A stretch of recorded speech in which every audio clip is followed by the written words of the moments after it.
Congratulations. Name checked by the President of the United States this morning. That doesn't happen every day. It doesn't. It was a pretty amazing opportunity to come our way, Laura. So we listed on the 14th of January on the NASDAQ, rang the bell on Australia Day on the 26th. And we were actually about to head out to our Singapore office when we got the word that the President would like us to come up to the White House and appear with him. So it was such an amazing opportunity. Of course, we pivoted and we went straight to DC. So fantastic opportunity for the company. Yeah, the President is selling this as a political win as well. So a win for people and jobs in the United States. What have you promised them?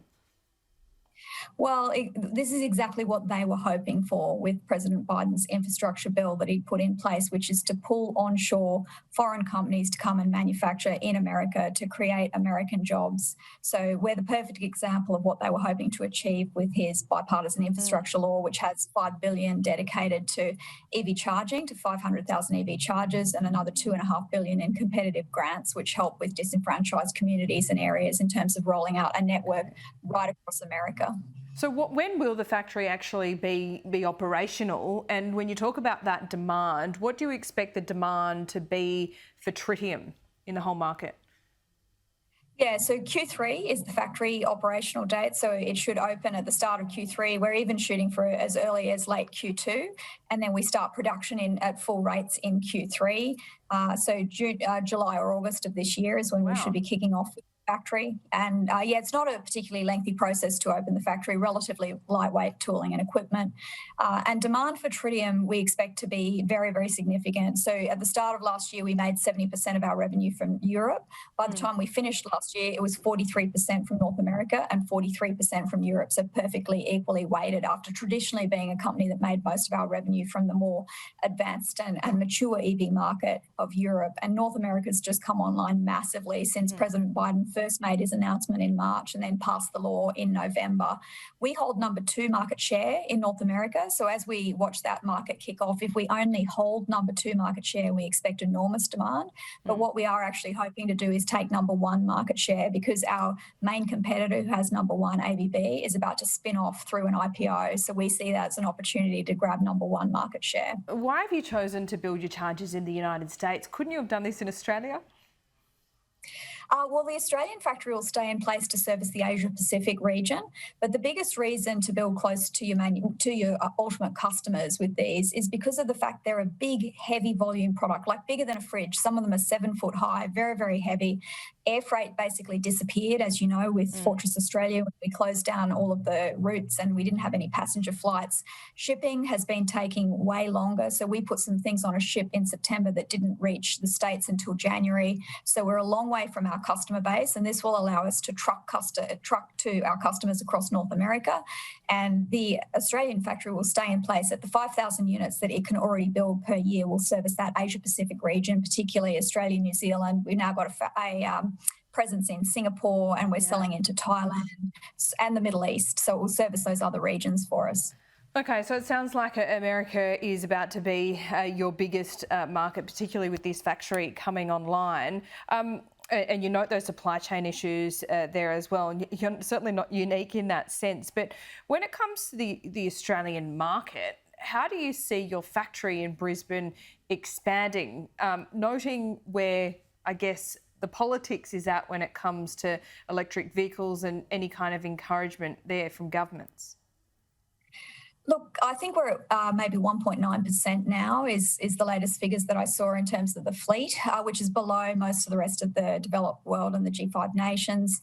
And that's partly just because we haven't had any, and you don't need incentives, but you do need government just to give good, strong, clear messages to people about the fact that this is the technology that's coming, that all of the car manufacturers have shifted across to electric vehicles. So it doesn't require incentives, but it just does require good, clear messaging. So once that gets out, I expect Australians will be very quick on the uptake. We always love new technology. And once you drive one of these cars, they're just a joy to drive. You never go back because you get in it and it just puts a smile on your face.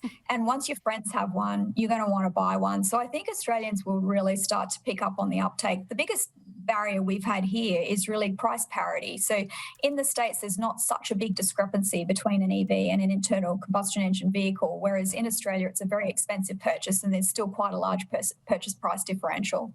Yeah, how do you get around that though? You say that you don't need incentives so much from the government, but it sure would help.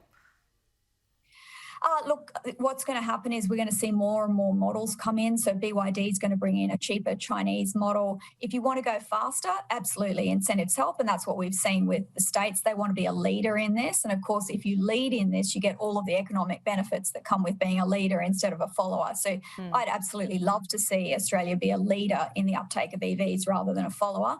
And that may still be to come.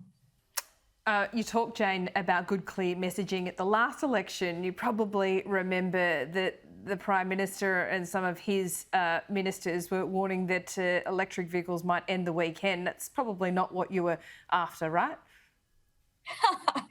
Look, at that stage, I can see where they're coming from because, of course, Australians love their utes, they love their trucks, they like big vehicles. And in rural areas, it's really hard to drive anything that's not. You're not going to drive a sports car or a sedan in those types of areas. And that makes up, vast distances in Australia.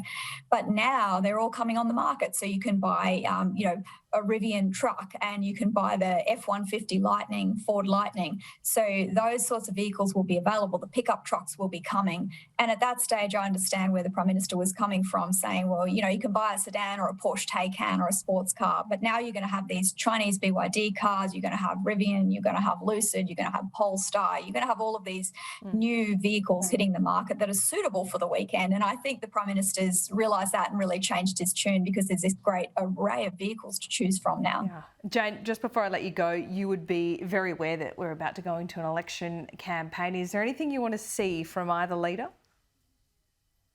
Look, the only thing I would like to see is the clear messaging that we have actually moved on. Electric vehicles are the future. There is now an obsolete vehicle in an internal combustion engine vehicle. And I just hate to see families spending their money on a technology that's not going to last them for 10 years now. Australians keep their cars for 10 years.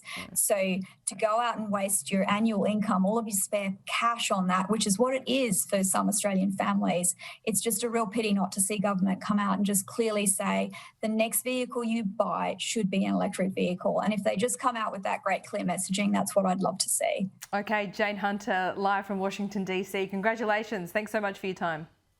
Thanks so much for having us, Laura.